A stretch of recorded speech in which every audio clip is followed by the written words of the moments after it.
저희 클라이언트도 잘못된 선택으로 자칫 후회할 뻔했습니다. 바닥층이 제대로 없었고요. 샤시 하부에도 공사가 제대로 되지 않아 있었던 거죠. 외창이나 내창 중에 하나만 바꿔야 되는 그런 선택을 해야 되는 경우가 있죠. 보통 이렇게 알고 계신 분들이 많은데 잘못된 겁니다. 이렇게 하는 게 리폼하는 것보다 사실 장기적으로 본다면 이게 더 돈을 아끼는 겁니다. 오렌지블럭 인테리어 마스터 이코치입니다. 우리가 인테리어 공사를 계획할 때 충분한 예산을 잡아놓고 계획을 하는 분들은 거의 없죠. 그러다 보면 꼭 해야 할 것은 못하고 하지 말아도 되는 거, 이런 것들은 하게 되는 잘못된 선택을 하는 경우들이 있습니다. 제가 지금 나와 있는 이곳은 금천 이랜드 해가든 30평대 3베이 아파트입니다. 지난달에 공사가 끝이 났고 이미 입주하신 저희 클라이언트도 잘못된 선택으로 자칫 후회할 뻔했습니다. 16년밖에 안 된 아파트라 더욱 그럴 뻔했던 거죠. 나의 새로운 보금자리 두 번째 새집을 꾸밀 때 안 하면 살면서 계속 후회하는 인테리어 3가지 지금부터 살펴보겠습니다. 자, 가시죠.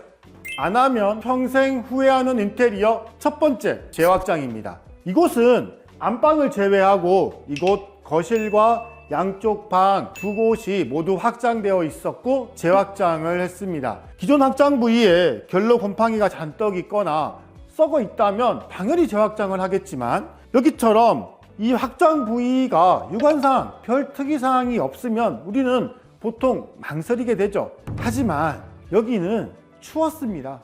제가 처음 여기 왔을 때 바닥이 냉골이었고요. 결로 곰팡이가 없었지만 그 이유는 샤시에서도 바람이 숭숭 들어오고 이 바닥이 차니까 결로 곰팡이가 안 생겼던 겁니다. 아니나 다를까 이 바닥을 철거를 해보니까 난방 파이프에 열을 축적시킬 수 있는 바닥층이 제대로 없었고요. 샤시 하부에도 공사가 제대로 되지 않아 있었던 거죠. 그래서 재시공을 다시 했고요.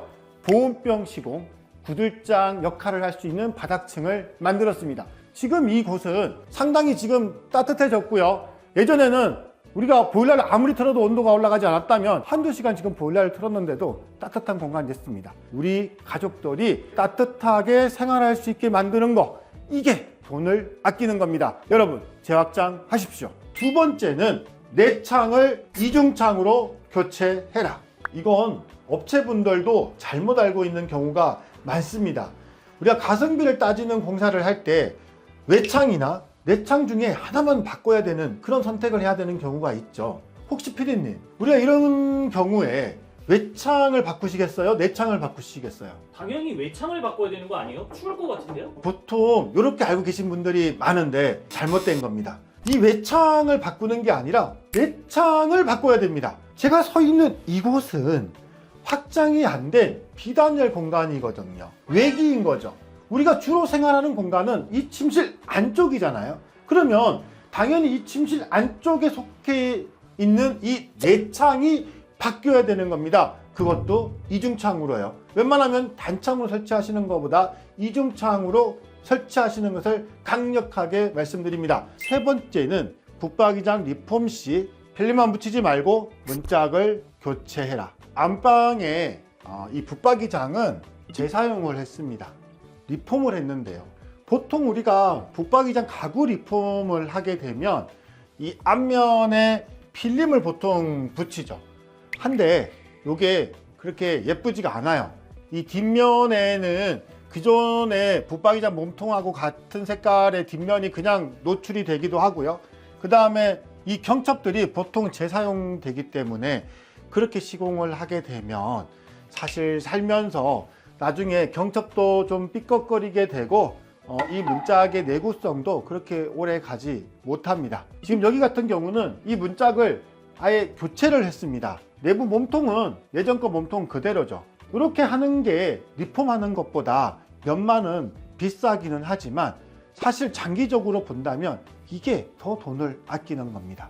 요건 팁인데요. 이렇게 벽 대 벽으로 끝나는 곳에 커스텀 가구가 이렇게 들어가게 되면 절대로 기존 벽에 그냥 가구를 넣으면 안 됩니다. 그러면 여기에 틈새들이 불균형하게 이루어지고요. 예쁘지 않아요. 이 벽을 보시는 것처럼 한번 쳐서 수직을 꼭 맞추고 커스텀 가구를 넣기 바랍니다. 원래 인테리어 업체에서 알아서 벽 쳐주고 이거 해주는 거 아니에요? 알아서 하는 게 어디 있어요. 알아서 하는 건 없습니다. 기존의 벽은 보통 콘크리트 벽이나 미장 벽인데 도배돼 있잖아요. 그 상태에서 보통 가구가 시공되는 거고, 보통 틈새를 서라운드 같은 마감재로 그냥 막아버리기 때문에 별도로 얘기하지 않으면 이런 벽 작업들을 새로 하고 이렇게 가구를 넣지는 않죠.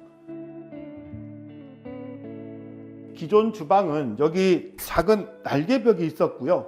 기존에는 기역자 주방이었습니다. 주방 인테리어 이렇게 한번 해보세요. 지금 여기처럼 11자 이런 대면형 주방은 가족들과의 소통을 더 좋게 합니다. 여기서 요리하고 뭐 설거지하고 이런 것보다 같이 대면형으로 바라보고 우리 가족들과의 그런 관계들을 더 돈독하게 만드는 거죠. 그리고 훨씬 더 예뻐요. 이런 주방은 사실 우리가 외식비도 더 줄입니다. 그리고 혹시나 식탁을 좀 제대로 놓고 싶어서 고민이신 분들은 이런 주방도 있습니다. 같은 구조인데 다른 주방으로 연출할 수가 있는 거죠. 기존의 기역자 주방 형태에서도 약간의 수납열만 바꿔도 다른 주방이 나오고요. 제대로 된 식탁을 놓을 수도 있습니다.